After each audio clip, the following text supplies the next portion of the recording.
ব্যক্তিগতভাৱে জুবিন গাৰ্গ মোৰ দাদা হয় আৰু ব্যক্তিগতভাৱে কেতিয়াবা ইহঁতকেইটাক পাবলৈ হ'লেতো আমি পিটন দিম। এইটো একদম চিধা চিধি কথা। এতিয়া কথাটো হৈছে আমাৰ সাংগঠনিক স্থিতিটো হৈছে আজি আমি এজাহাৰ দিব আৰু গ্ৰেপ্তাৰ কৰিব লাগিব। এতিয়া নিষিদ্ধ কৰিছে শ্যামকানু মহন্তক, আমি হিমন্ত বিশ্ব শৰ্মাক ধন্যবাদ দিছোঁ।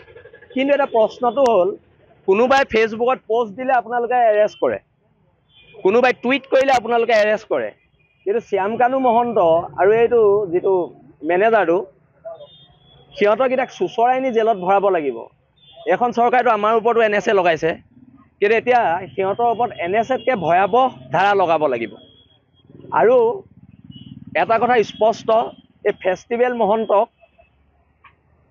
জেলৰ পৰা ওলোৱাৰ পিছতো কিন্তু অসমৰ জনগণে ইয়াৰ বিচাৰ কৰিব। সেইটো একদম চিধা চিধি কথা। আৰু এতিয়া কিয় জামিন ল'বলৈ সুযোগ দিয়া হৈছে নেকি, সেইটো লৈ প্ৰশ্ন আছে।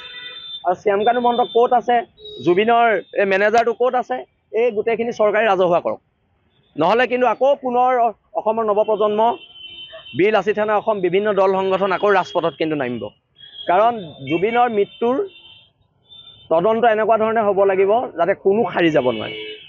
আজি যদি মাইকেল জেকছনৰ মৃত্যুৰ পিছত মাইকেল জেকছনৰ ডক্টৰজনক 4 বছৰ জেল দিব পাৰে, তেনে জুবিন গাৰ্গৰ মৃত্যুৰ পিছত কিয় এই মানুহকেইটাক জেললৈ পঠিয়াব নোৱাৰিব?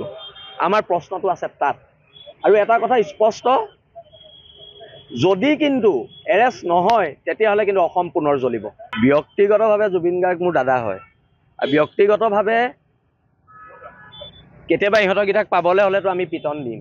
এইটো একদম চিধা চিধি কথা। এতিয়া কথাটো হৈছে আমাৰ সাংগঠনিক স্থিতিটো হৈছে আজি আমি এজাহাৰ দিব আৰু গ্ৰেপ্তাৰ কৰিব লাগিব। এতিয়া নিষিদ্ধ কৰিছে শ্যামকানু মহন্তক, আমি হিমন্ত বিশ্ব শৰ্মাক ধন্যবাদ দিছোঁ।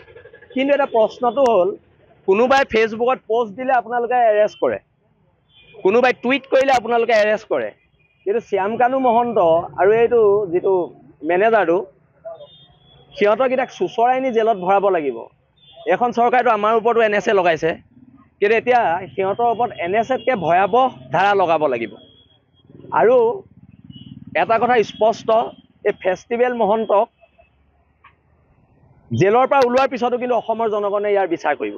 সেইটো একদম চিধা চিধি কথা। আৰু এতিয়া কিয় জামিন ল'বলৈ সুযোগ দিয়া হৈছে নেকি, সেইটো লৈ প্ৰশ্ন আছে। আৰু শ্যামকানু মহন্ত ক'ত আছে, জুবিনৰ এই মেনেজাৰটো ক'ত আছে, এই গোটেইখিনি চৰকাৰে ৰাজহুৱা কৰক। নহ'লে কিন্তু আকৌ পুনৰ অসমৰ নৱপ্ৰজন্ম, বীৰ লাচিত সেনা অসম, বিভিন্ন দল সংগঠন আকৌ ৰাজপথত কিন্তু নামিব। কাৰণ জুবিনৰ মৃত্যুৰ তদন্ত এনেকুৱা ধৰণে হ'ব লাগিব যাতে কোনো সাৰি যাব নোৱাৰে। আজি যদি মাইকেল জেকছনৰ মৃত্যুৰ পিছত মাইকেল জেকছনৰ ডক্টৰজনক 4 বছৰ জেল দিব পাৰে, তেনে জুবিন গাৰ্গৰ মৃত্যুৰ পিছত কিয় এই মানুহকেইটাক জেললৈ পঠিয়াব নোৱাৰিব? আমাৰ প্ৰশ্নটো আছে তাত।